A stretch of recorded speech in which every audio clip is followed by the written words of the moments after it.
Hopefully this is a little bit of a review for you because hopefully you read some of the chapter to get your half page of notes, which should be on your website by now. So I'm going to go through with this, but I'm not, obviously going to spend a ton of time on it for two reasons. Number one, because you've probably done some prep already. Two, because we're in a campaign year, and so really you are hearing a lot of these terms and things every day if you're up on current events. So I don't need to spend a ton of time going through a lot of this stuff. Your book kind of starts out in candidacy and then kind of moves on into elections and then voting tendencies and things like that. So this is chapter 10 stuff? This is chapter 9. Chapter 9, campaign, voting, and elections. Our campaign system is unique to our country. Each country is going to have their own system of how they nominate or elect their leaders. So if we were in a comparative politics class, this is where you would study how other countries do things. Because you're not in comparative politics, we don't need to do that. But it is interesting to take a look at other countries, see what they do, see what works and what doesn't. There are a lot of countries that have really effective ways and really ineffective ways to elect their leaders. It's important because it kind of determines the stability of your country. So there are two main reasons why someone would run for a candidacy spot. And we're not specifically just talking about presidential candidates. We are talking about legislative districts. First is if they're a self-starter. So these are people who get involved in politics to further their careers, they carry out specific programs, or in response to issues or events. These are people who internally, intrinsically feel motivated to try and achieve a higher office. The second group are those who are recruited. Kind of think about when we watched that TED Talk on Lawrence Lessig and how there's this election before the election. A lot of those big names, those big corporate interest groups and other things like that, they'll often recruit people to go and run for office. So not everyone that you see who's running for an office has, specifically decided that they're going to be doing that. Sometimes they're kind of pushed by other people. Obviously you want to be a candidate who is supported, and so sometimes it's kind of a mixture of both. So the nomination process. Individuals become official candidates through a process of sub-nominations. On the local level, this can be by petition, just getting some paperwork in and sort of getting through that. For higher level offices, candidates need to petition and then be nominated at a party convention at the state level. And then at the national level, kind of the same thing. Our presidential candidates will go through a primary period where states will have primary elections, where they'll take a look at who are the candidates that are available to them and which ones would they prefer. And then the parties will then get into their conventions, and then they nominate the person that's been elected in most of the primaries. Obviously, they don't want to go against the public vote. The American system, nominations and primary elections are one of the most complex in the world. We have a very complex system.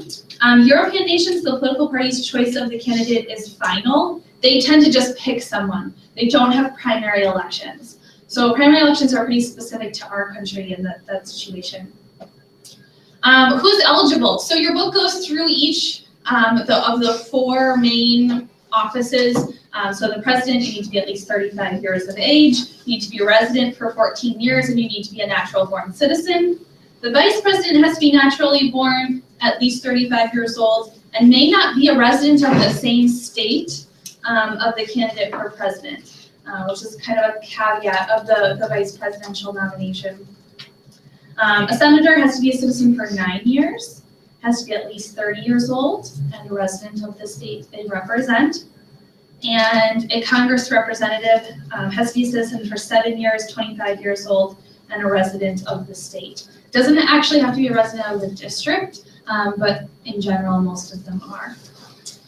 Who runs? In general, white men are the primary candidates, are the people who give the most names into the nomination process. However, women as candidates are growing. Women used to simply be candidates for very lower office, state offices. There weren't as many women in the national government. Then we started to see a few more of them come up into the House of Representatives, which is considered the lower house of Congress. And now we're starting to see more and more senators. And obviously we have 2 female candidates running for president in this election cycle. In 2014, 182 women ran for Congress and 81 were elected. So it gives you an idea of the number we're looking at. And your book mentions an organization called Emily's List. This is a really important organization. You should know this organization. Emily's List is kind of considered an interest group. They recruit and support women, especially liberal women who are trying to run for office. They give a lot of financial support to those candidates. They try and use their platform to further the platforms of women and things like that. So Emily's List is a big name to sort of know when we're talking about women running as candidates. So this is a graphic that's in your book, kind of talking about female candidates for the House of Representatives. Obviously, a lot of them run, there's a good amount that don't win election. A lot of that's because incumbency rate is really high, and if men have been elected before, it's really hard for a newcomer to overcome an incumbent, especially a female newcomer to overcome an incumbent.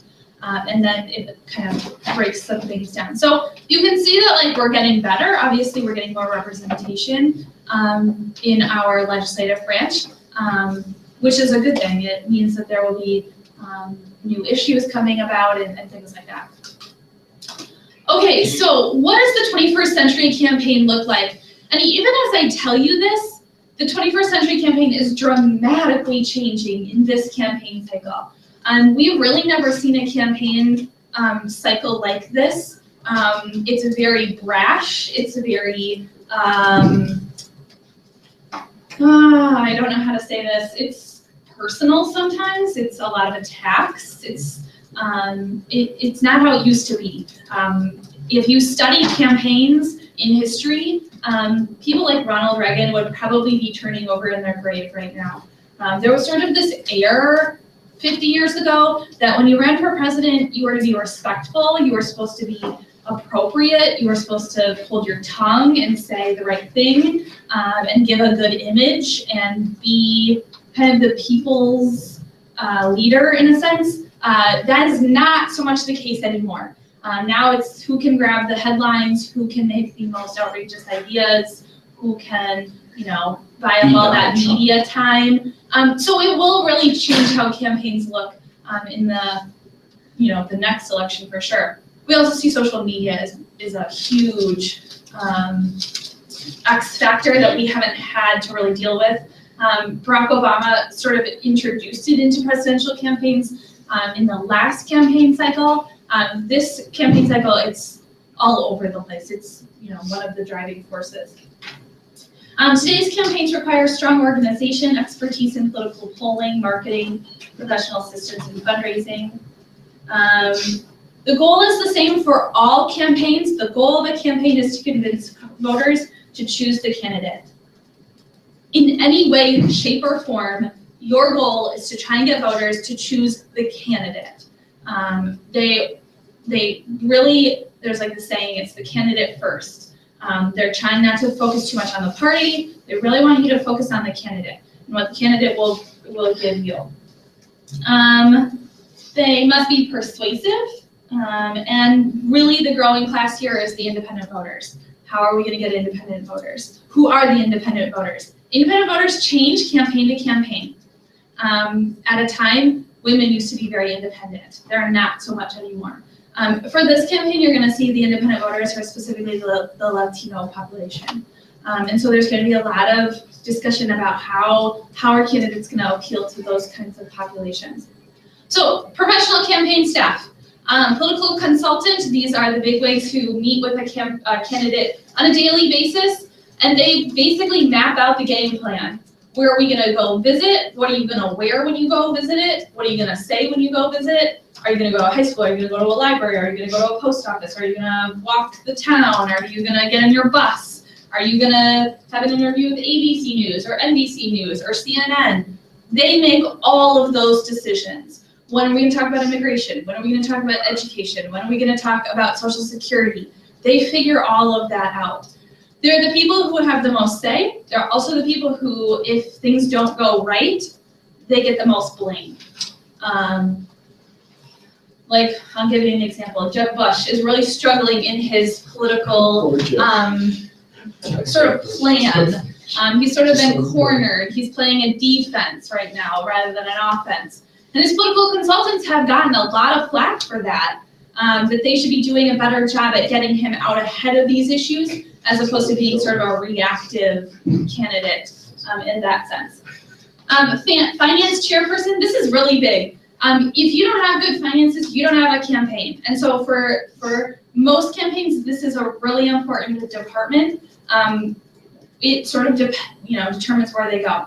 The communications director will do all of the speeches, figure out what the image of the candidate looks like. Are they going to be a homegrown, out in, cafes in Iowa? Are they going to be more big arenas and fancy country clubs? And they sort of figure out what's the communication that we're going to go from candidate to voter. How do we want to do that? And if you take a look at it, especially like the candidates right now, they're all doing it really differently.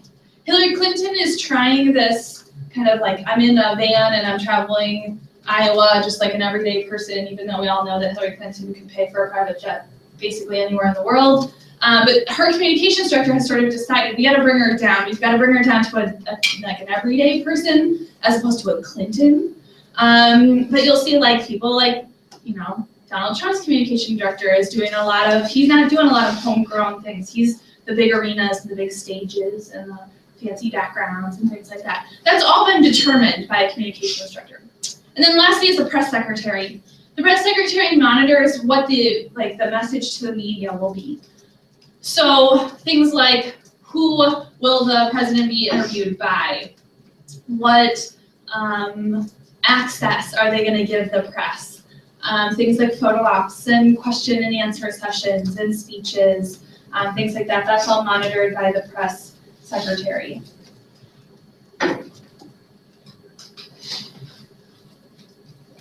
Okay, the strategy for winning. Really, it comes down to visibility. If your candidate is visible, odds are good you're going to do well, and you can see that right now in this campaign. The candidates that you hear about every single day that you turn on the news, those are the candidates that have the highest polling numbers. If you are not visible as a candidate, you will not win. It's things like candidates who were super visible 3 months ago and aren't visible right now. Take a look at their polling numbers, they're low. They have to keep this visibility up. They have to keep finding new ways to appeal to the media, to get them to buy in and to make a headline there.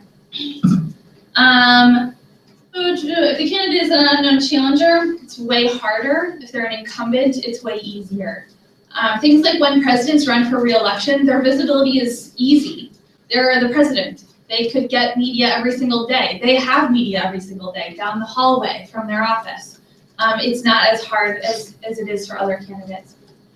Taking the public's pulse, tracking polls, these are huge. Candidates, teams are looking at tracking polls every day. What is the new issue? What are the things we need to be talking about? Candidates are going to try and talk about the things that are in the news today. They're going to try and look like they're on top of the beat. They're going to try and ride those waves of the tracking polls. So when something's polling really high in favorability, they're going to start talking about it. If it starts to go low, they're going to stop talking about it. They use those tracking polls to sort of decide how they're going to do that. Focus groups. They use a lot of focus groups. These are small groups of individuals who are led in discussion by a professional consultant in order to gather their opinion. So you can be called for a focus group. They'll bring you in. They'll say, how do you feel about, our education system? What do you think could work? What do you, they want to hear those things so that when the candidate says something, they can use those words and those ideas in order to sort of appeal to other people on that level. And then the media. Media is huge. If you look at candidates right now, candidates who poll high are those who have used media really well. They may or may not be the candidates that have the best ideas for our country, but they are the candidates who have found a way to get themselves into media every single day. And that makes you believe that they are a good candidate. And that's the problem with campaigns. Don't look at how much media they have, look at their issues. The problem with it is that almost the majority of Americans, if they turn on their TV and they see a candidate every single night, we know after studying it that they tend to believe that that candidate is good. Now that doesn't necessarily mean that they're good, it just means that they were able to get the media buy-in every day. So it's really important that you get that media piece as a candidate. Okay, campaign finance. Please, please, please try and understand campaign finance. It is difficult. I understand it's not, something we talk about every day, but I have seen a lot of FRQs based on campaign finance. You'll see it come up in a number of FRQs that you're going to do. There are important things that you need to know here.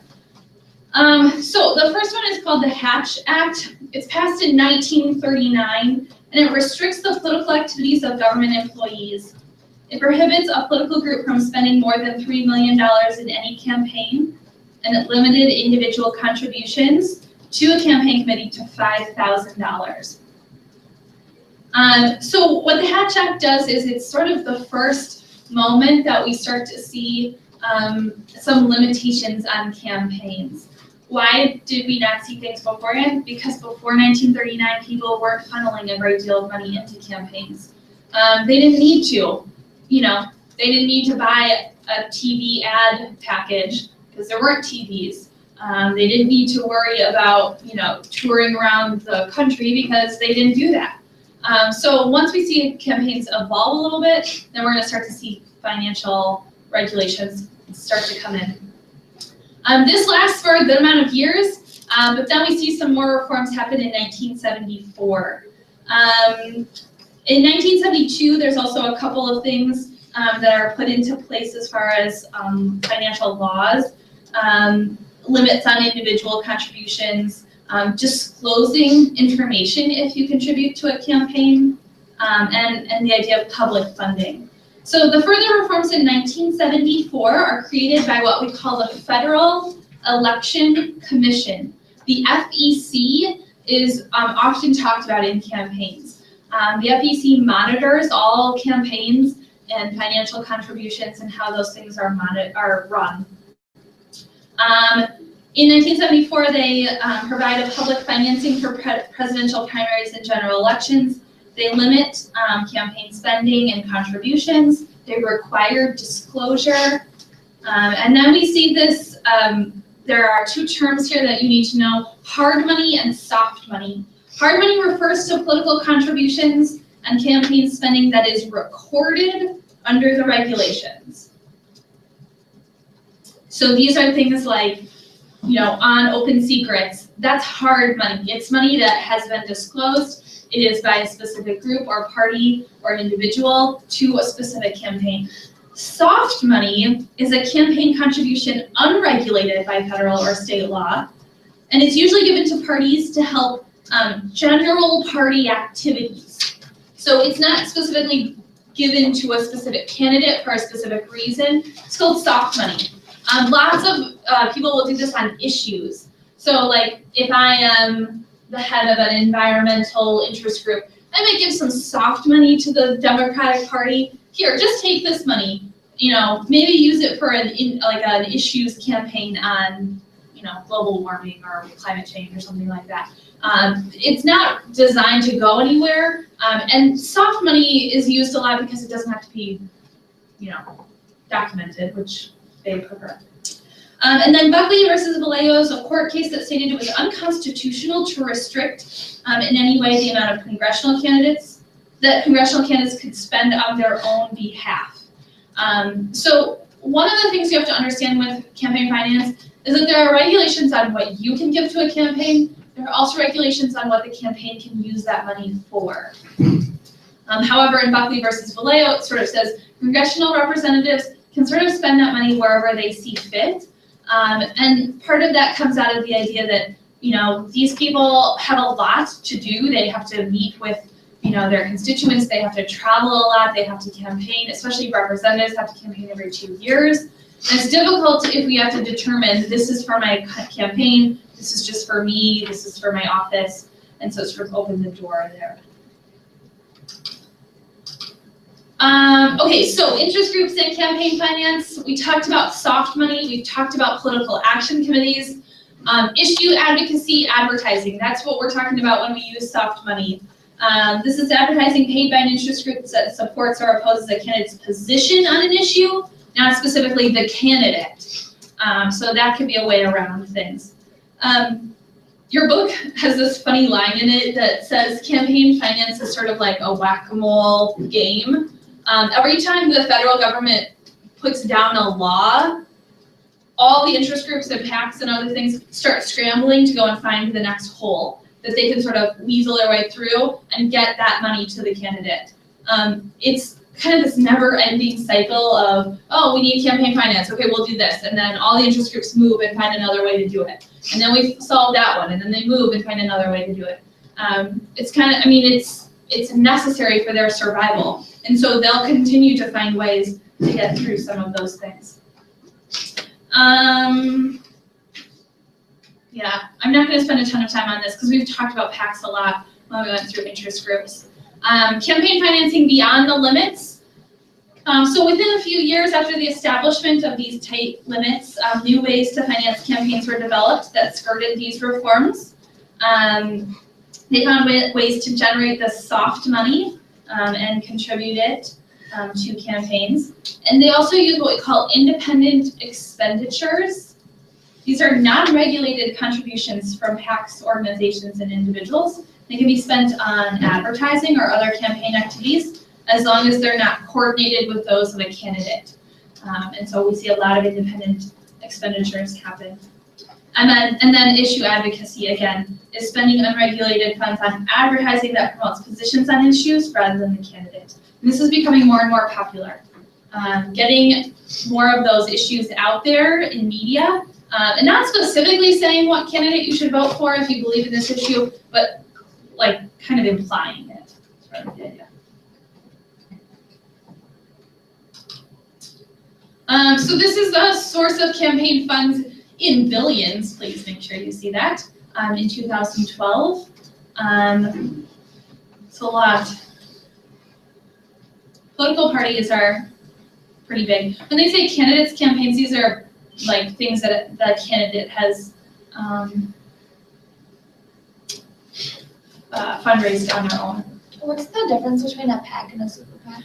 A super PAC is a group of PACs, essentially. So when interest groups tend to like come together on an issue, they'll form a super PAC, and it lets them contribute more money because it's a new title.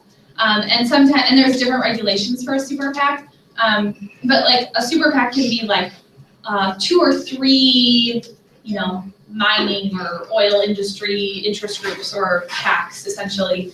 They come together and then they have their own committee.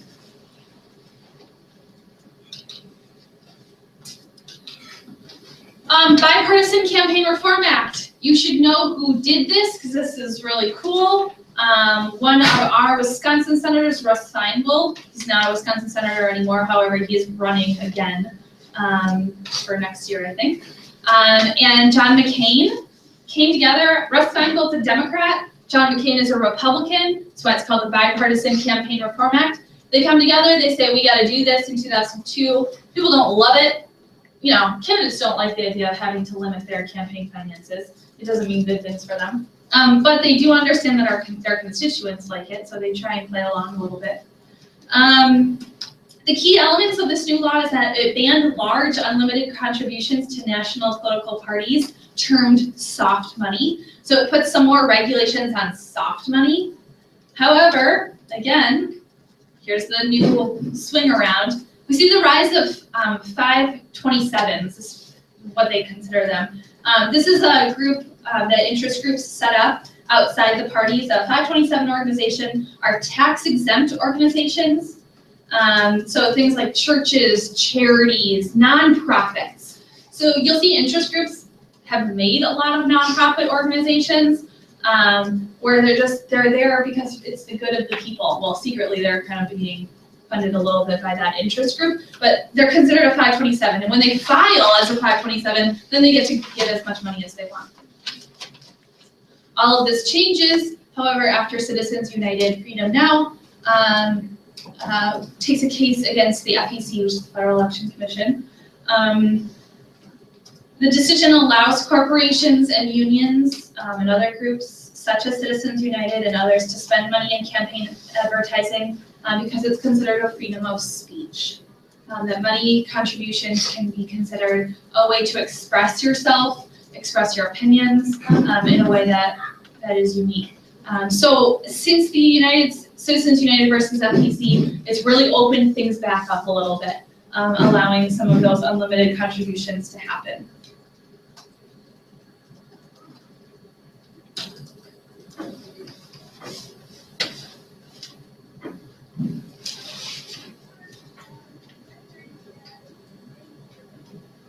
Okay. These are two pretty big campaign contributors. This is Charles Koch and his brother David Koch. They donated millions of dollars to conservative candidates. They have spent a good amount of money supporting our governor, Scott Walker. They consider themselves libertarians. However, they support Republicans. At some point, I should show you this. Charles Koch, the one on the left, did an interview with CBS a couple months ago. And it's really interesting to hear what he has to say. He repeatedly says in this interview, I don't support just Republicans. I support candidates who support my ideas. And the guy says, so, you'd be willing to support a Democrat? And he says, yes, if they have the ideas that I want to see. It's an interesting idea because we've never seen them do that. And so you kind of have to read between the lines and sort of get a sense of what they're talking about. These two gentlemen, though, have a lot of money, and they donate a lot of it. And they're one of the very first people to take a corporation and funnel that money into campaign work. And that really changed the way that campaigns look. These two gentlemen have a huge say in your government, and you don't even know that. But these two guys, what they need or want, especially in the world of business, they tend to get because their candidates, really the candidates that they have paid for, will tend to lean whatever way they need to in order to, continue to have these two people support them. What's that? They don't pay. Do they own a bank? Yeah. I don't believe so. The Coke company, have you seen the commercials? They manufacture a ton of things. Safety equipment, manufacturing equipment, home goods. The Coke brand is enormous, it's vast. And the brothers haven't always gotten along. In fact, there's a third brother who sued them a number of years ago. Is he rich too, or is he? I don't think so. Is he the main social?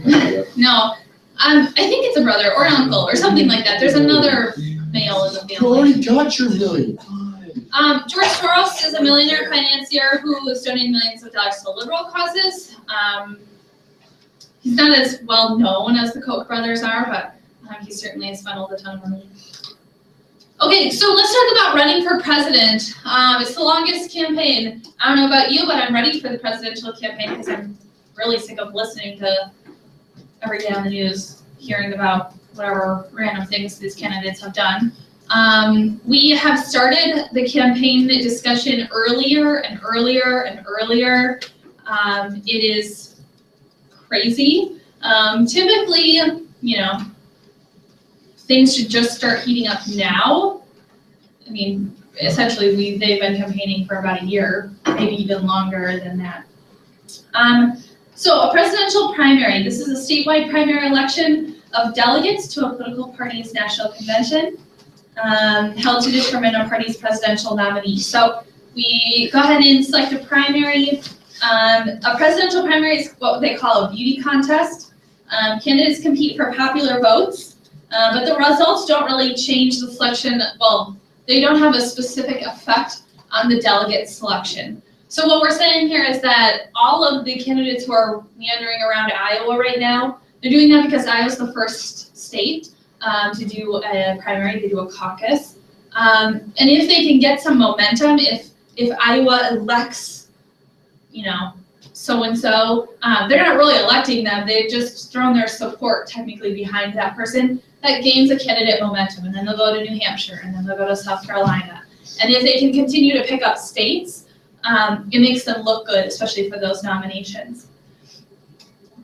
Reforming the primaries. The reforms instituted by the Democratic Party were also put into the Republican Party. And it's this idea that the delegation from each state must also include a proportion of women, younger party members, and representatives from minority groups. These delegates are sent to the National Convention, and if you've ever watched the National Convention, they'll say, delegates from Indiana, and Indiana will, you know, select their nominee who they want to be the candidate from the Democratic or Republican Party. And typically they do that based on the primary results. Front-loading the primaries, the rush to be first. So front-loading, this is the practice of moving presidential primary elections to the early part of the campaign to maximize the impact of these primaries. All of the states want to be the first. Iowa gets to be the first. Don't ask me why Iowa gets to be the first, I actually don't know that. It's always just been that way. Some primaries are all on their own day, but then we have what we call Super Tuesday. And Super Tuesday was where a great deal of states all have their primary on the same day.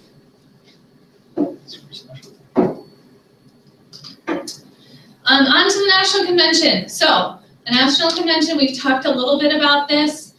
They seat the delegates. The delegates are the people who speak for the state on their behalf, on the state's behalf. And then they have a credentials committee. This committee is used by political parties at the convention to determine which delegates may participate. So they decide if you are going to be a delegate from your state. Typically, they'll pick people who have been involved in politics for a very long time, who are probably not tied to a specific candidate. Convention activities, the first day is a lot of speech making. The second day is where the committee reports out. It's a big meeting, so they'll say things like, here's our finances, here's what we're focusing on for the next 4 years, here are our big ideas, blah, blah, blah. The third day is presidential balloting, and the fourth day is the vice president nomination, and then acceptance speeches. So it's sort of this week-long event where by the end of it, they have a president and a vice president candidate, and that's the candidate that will run for that party for the rest of the campaign. Normally, this isn't a huge surprise. However, I will go ahead and put my money down right now that it will be interesting to see what the Republican Party does because they have so many candidates. Normally, like if you look at the Democratic Party, that's pretty normal to have like three-ish candidates, three main candidates. By the time there's primary season, probably one of them will go. So there's usually two. By the time the party, the National Convention happens, we already know.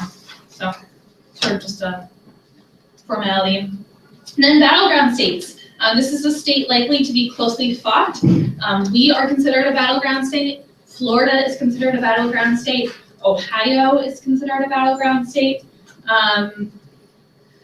Elections are going to spend a good amount of time figuring out how to get a battleground state.